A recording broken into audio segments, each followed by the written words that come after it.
Haleluya, puji Tuhan, salam sejahtera dalam kasih Tuhan kita Yesus Kristus. Kita berjumpa lagi dalam acara Rohani Suara Gembala, renungan firman yang singkat tetapi saya percaya akan menguatkan, memberkati kita semua. Puji Tuhan, mari kita berdoa terlebih dahulu. Bapa, kami bersyukur buat hari ini, buat saat ini kami ada semua karena kemurahan Tuhan. Terima kasih buat kelayakan yang Tuhan beri untuk kami boleh menikmati firman-Mu. Kami percaya firman-Mu itu adalah pribadi Allah sendiri, firman yang hidup, yang pasti akan menguatkan, menghidupkan, memberkati kami semua. Kami bersyukur dalam nama Tuhan Yesus. Haleluya, puji Tuhan. Saat ini kita bersama-sama akan merenungkan kebenaran firman Tuhan. Sebuah kisah yang besar, sebuah peristiwa yang sangat besar terjadi dalam pelayanan Yesus yang kita lihat di dalam Markus pasalnya yang ke-6 ayat 30 sampai 44. Kita tidak usah membaca sepenuh ayat ini, tapi kita melihat kisah ini yang luar biasa. Saudara, pertanyaannya begini, apakah peristiwa ini masih bisa terjadi di hari-hari ini? Bapak Ibu jemaat Tuhan,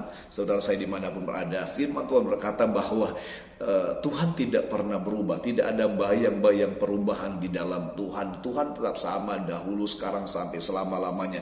Kuasanya tidak pernah berubah, mujizatnya tidak pernah berubah. Apa yang dia kerjakan di masa lampau bisa juga terjadi dalam kehidupan kita. Sebab itu mari kita mau lihat, saudara, bagaimana sehingga kemudian peristiwa ini bisa terjadi? Bagaimana, apa yang menyebabkan sehingga mujizat ini bisa terjadi? Tuhan bisa melakukan mujizat yang luar biasa ini yang pasti juga akan terjadi dalam kehidupan kita.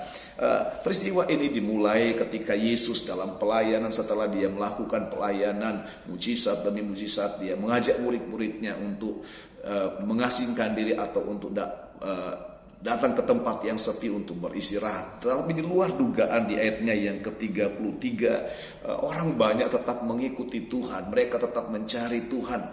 Begitu banyak orang, mereka begitu haus dengan Tuhan, begitu rindu akan Tuhan. Sehingga kemudian di ayat 34, ketika Tuhan melihat orang banyak yang mengikuti dia, saudara, tergeraklah hati Tuhan oleh belas kasihan. Jadi peristiwa ini dimulai, mujizat ini terjadi diawali yang pertama, saudara, ketika Tuhan melihat orang banyak tetap mengikuti Tuhan. Artinya begini, saudara, mujizat bisa terjadi ketika yang pertama kita lakukan adalah tetap mengikuti Tuhan, tetap rindu akan Tuhan, mengikuti Tuhan dalam situasi apapun, mengikuti Tuhan dalam keadaan apapun. Kita menyadari bahwa kebutuhan utama kita adalah pribadi Yesus. Kita menyadari bahwa kita tidak bisa hidup tanpa Tuhan. Ketika kita tetap ngotot, tetap rindu, haus mengikuti Tuhan, ketika Tuhan melihat kita, dia berbelas kasihan. Tergeraklah oleh hati Tuhan oleh belas kasihan. Dan kemudian Tuhan mengajar mereka. Nah, Bapak Ibu, ketika Tuhan tergerak oleh belas kasihan, pada saat itu orang banyak itu yang sekitar 15.000 orang, sebab dicatat ada 5.000 laki-laki dewasa. Ketika Tuhan melihat mereka dalam keadaan lapar, sudah seharian mereka mengikuti Tuhan, mereka lapar, dan di tempat itu tempat yang sepi, tidak ada toko roti di sana, tidak ada makanan di sana, saudara. Kemudian Tuhan berkata kepada murid-muridnya, mereka harus menyediakan makanan untuk orang banyak ini. Tetapi murid-murid berkata, Tuhan, di tempat yang sepi ini mana mungkin ada makanan? Tidak ada makanan. Tapi Tuhan berkata begini, kamu harus memberi mereka makan. Bapak perhatikan, ketika Tuhan berbelas kasihan kepada kita, saudara, bagi Tuhan, apapun kondisinya, apapun keadaan, apapun situasi dunia ini, kita tetap harus makan. Kita tetap harus diberkati Tuhan. Bagi Tuhan, tidak boleh tidak. Dalam situasi apapun kita tetap harus diberkati. Kita tetap harus makan. Ini perkataan Tuhan Yesus sendiri ketika dia berbelas kasihan, melihat kita tetap setia mengikuti dia. Dan kemudian murid-murid berkata, Tuhan, di sini hanya ada 5 roti dan 2 ikan. Kita lihat yang kedua, mengapa mujizat ini yang terjadi? 5 roti dan 2 ikan. Murid-murid berkata, hanya 5 roti dan 2 ikan. Bapak Ibu, jangan pernah meremehkan berkat sekecil apapun yang Tuhan kasih. Entah itu hanya 5 roti. Tetapi perhatikan, ketika 5 roti ini dibawa kepada Tuhan, sebab Tuhan berkata, serahkan itu kepadaku.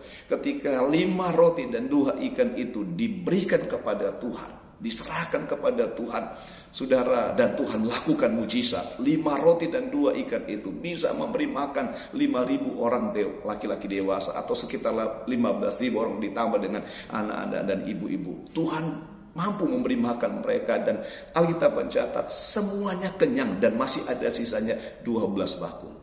Jadi saudara, Tuhan berkata, serahkan itu padaku. Apapun usahamu, apapun yang engkau miliki, kata Tuhan, serahkan itu kepada Tuhan. Di tangan Tuhan pasti berubah, saudara. Di dalam Mazmur berkata, bersama Tuhan kita bisa melakukan perkara yang besar.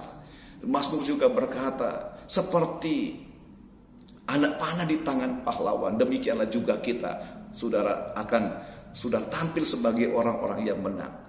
Tuhan mau apapun kondisi kita, apapun yang kita miliki. Orang mungkin berkata, itu terlalu kecil, itu terlalu rendah, itu tidak ada apa-apanya, hanya 5 roti. Tetapi kalau itu kita serahkan kepada Tuhan untuk diberkati oleh Tuhan, kita tidak mengandalkan kekuatan kita tidak merasa minder, kita tidak menganggap bahwa apapun yang kita miliki, walaupun mungkin kecil, itu rendah atau hina atau tidak ada apa-apanya, saudara. Tetapi kita bersyukur dan menyerahkan itu kepada Tuhan. Di tangan Tuhan 5 roti 2 ikan bisa dirubah Tuhan memberi makan 15.000 orang. Apapun yang kita miliki, kita syukuri, kita serahkan kepada Tuhan. Tuhan berkati, mujizat Tuhan terjadi. Jadi mujizat ini bisa terjadi karena 2 hal. Pertama, tetap mengikuti Tuhan dalam situasi apapun. Dan Tuhan berbelas kasihan, dan Tuhan berkata, kita harus tetap makan, kita harus tetap diberkati. Yang kedua, serahkan hidupmu, serahkan apapun yang engkau miliki, serahkan usahamu, saudara, yang engkau miliki yang mungkin dianggap orang kecil, serahkan kepada Tuhan. Biarlah Tuhan berkati, sebab di tangan Tuhan apapun yang kita miliki akan berubah menjadi sesuatu yang luar biasa.